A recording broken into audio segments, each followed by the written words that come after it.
And this is the second great illusion of man, that the outcome of life is in doubt.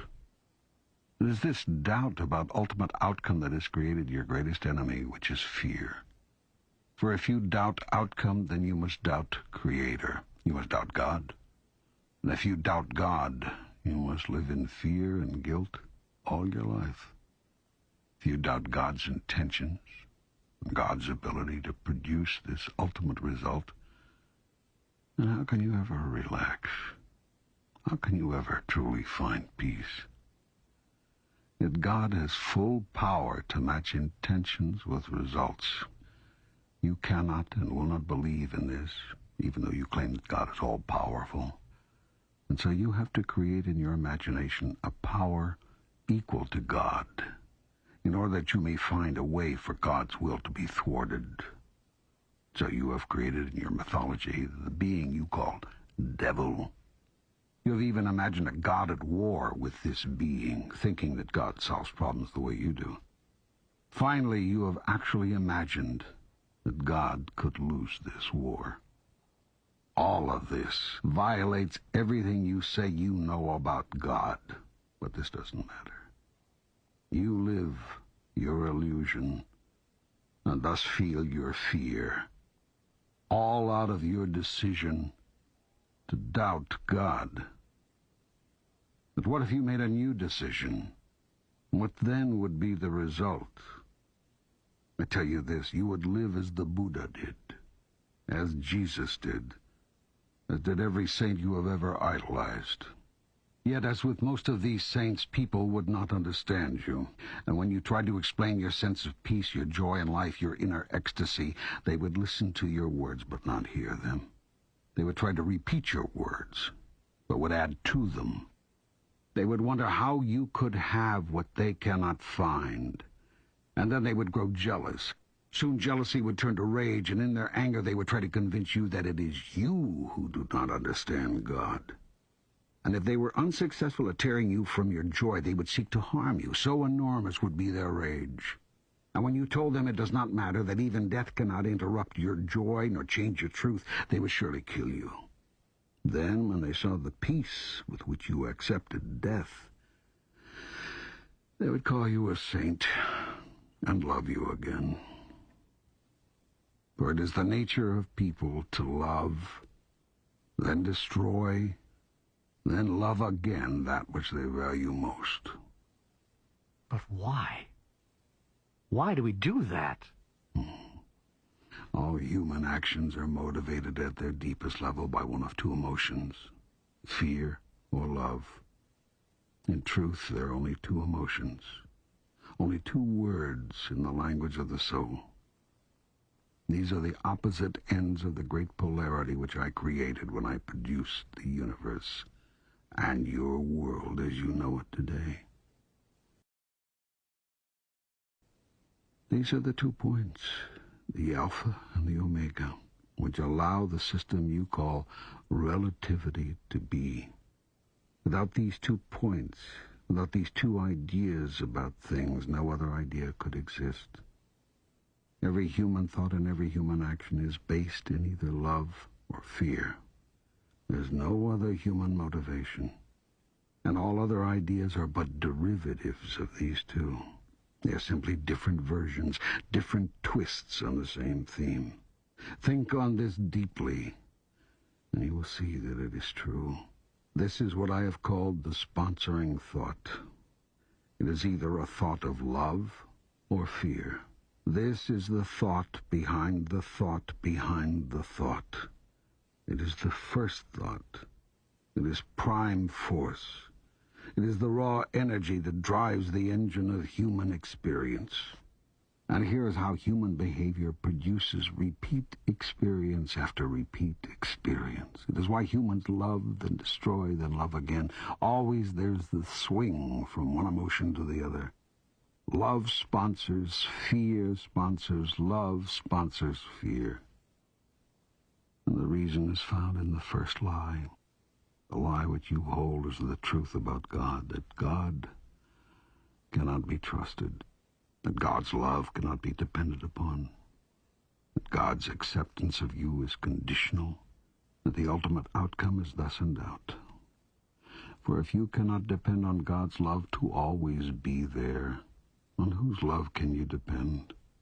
If God retreats and withdraws when you do not perform properly, will not mere mortals also? And so it is that in the moment you pledge your highest love, you greet your greatest fear. The first thing you worry about after saying, "I love you," is whether you'll hear it back. And if you hear it back, then you begin immediately to worry that the love you have just found you will lose. And so all action becomes a reaction, defense against loss, even as you seek to defend yourself against the loss of God. Yet if you knew who you are, that you are the most magnificent, the most remarkable, the most splendid being God has ever created, you would never fear. For who could reject such wondrous magnificence? Not even God could find fault in such a being. But you do not know who you are, and you think you are a great deal less. Where did you get the idea of how much less than magnificent you are? And the only people whose word you would take on everything, from your mother and your father.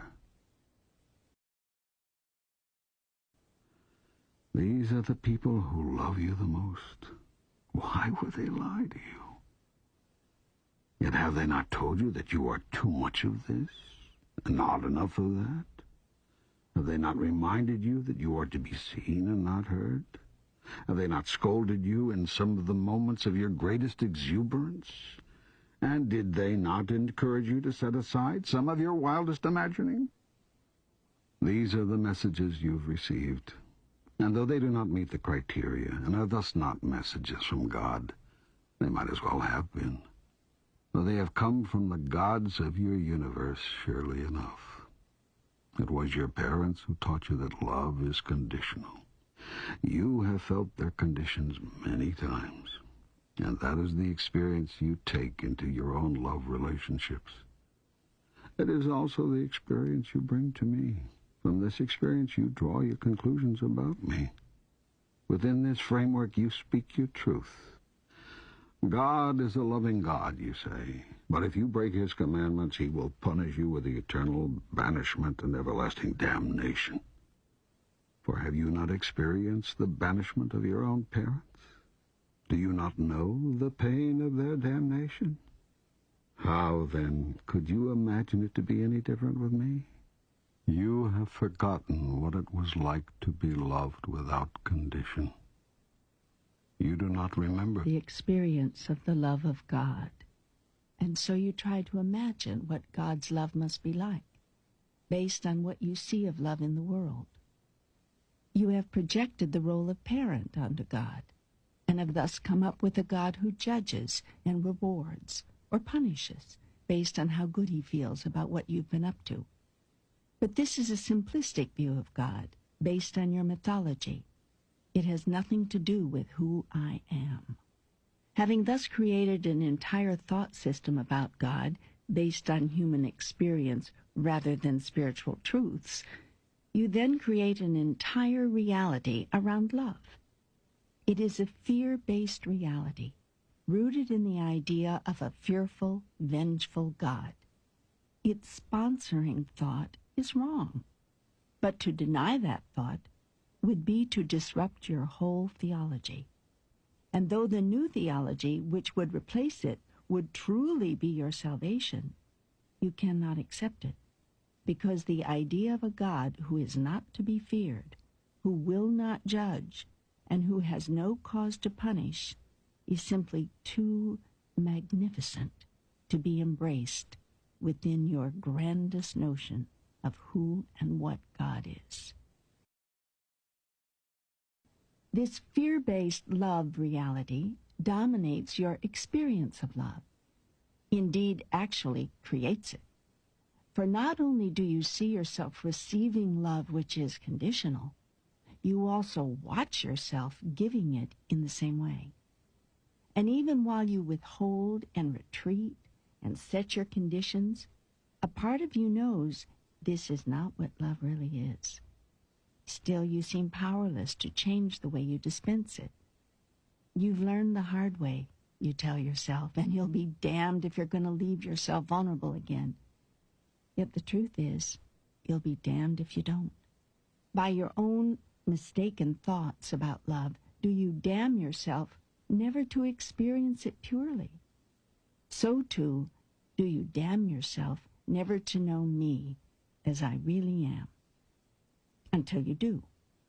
For you shall not be able to deny me forever, and the moment will come for our reconciliation.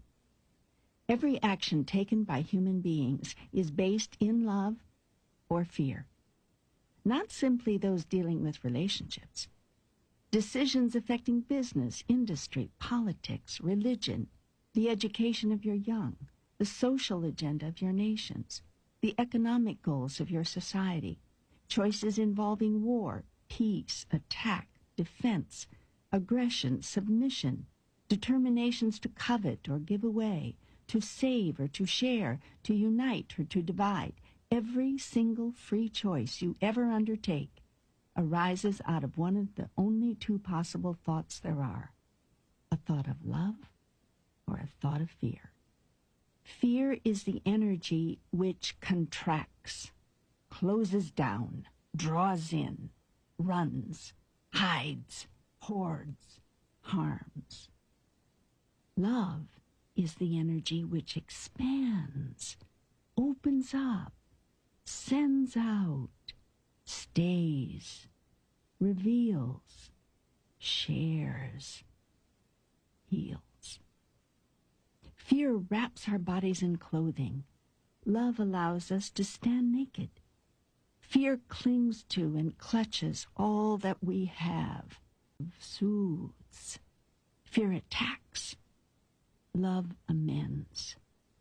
Every human thought, word, or deed is based in one emotion or the other. You have no choice about this, because there is nothing else from which to choose. But you have free choice about which of these to select. About which of these to select. You make it sound so easy. And yet in the moment of decision, fear wins more often than not. Why is that? You've been taught to live in fear. You have been told about the survival of the fittest, and the victory of the strongest, and the success of the cleverest. Precious little is said about the glory of the most loving. And so you strive to be the fittest, the strongest, the cleverest, in one way or another. And if you see yourself as something less than this in any situation, you fear loss, for you've been told that to be less is to lose. And so, of course, you choose the action fear sponsors, for that is what you've been taught. Yet I teach you this. When you choose the action love sponsors, then you will do more than survive. Then you will do more than win. Then you will do more than succeed. Then will you experience the full glory of who you really are and who you can be.